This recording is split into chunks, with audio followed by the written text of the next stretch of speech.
God, and I'm personally proud of you. I'm very proud of you.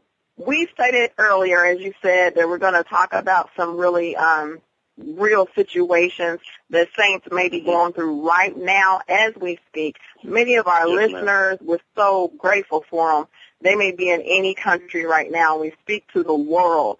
So, Brother Nyghtstorm, your story is for the world. You can start us off. What initially triggered any of your beginning if you were to go back to your past? Where did it begin? Well, I'm actually glad you brought that up. In 1985, I'm going to just tell the truth. I was 11 years old. It was the last day of camp, and I was raped by a camp counselor. And while he was doing what he was doing, there's no need for me to elaborate into details, but while he was doing what he was doing, he whispered in my ear that God told him to do it, okay? And he was a very, very religious man, and he said, well, God wants me to have you because the priest that raped me when I was a child ordained me for him. That was his excuse. And I hate it when people try to throw God in this stuff when God has absolutely nothing to do with what you are doing, especially to a child.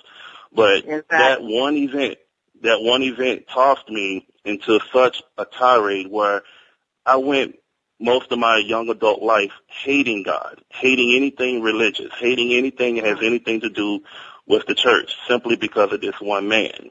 And I had so much anger and unforgiveness. And I had no outlet because I came from an abusive home, and my mother was very abusive to me because her stepfather was abusive to her, and my father, he wasn't really a man at all. He would take out his frustrations on her until he finally left. So she grew up, all she knew how to do was abuse people because she was abused, so she abused me, and so we progressed. So now I was raped. I have no outlet. I'm being abused at home, and now I'm growing up hating everybody and carrying unforgiveness. And so at 18 years old, after graduating from high school, I left, and I was homeless on the street, downtown Peachtree, Atlanta, and I just hated everybody. And it got to the point where I knew I had to wake up when I was sleeping on Peachtree Street, and 3 students from a local college, and I'm going to tell the truth, they urinated on me, Cindy. And I'm like, why is this happening to me again? It seems like I went from one cycle of abuse to the next cycle of abuse. God, are you there?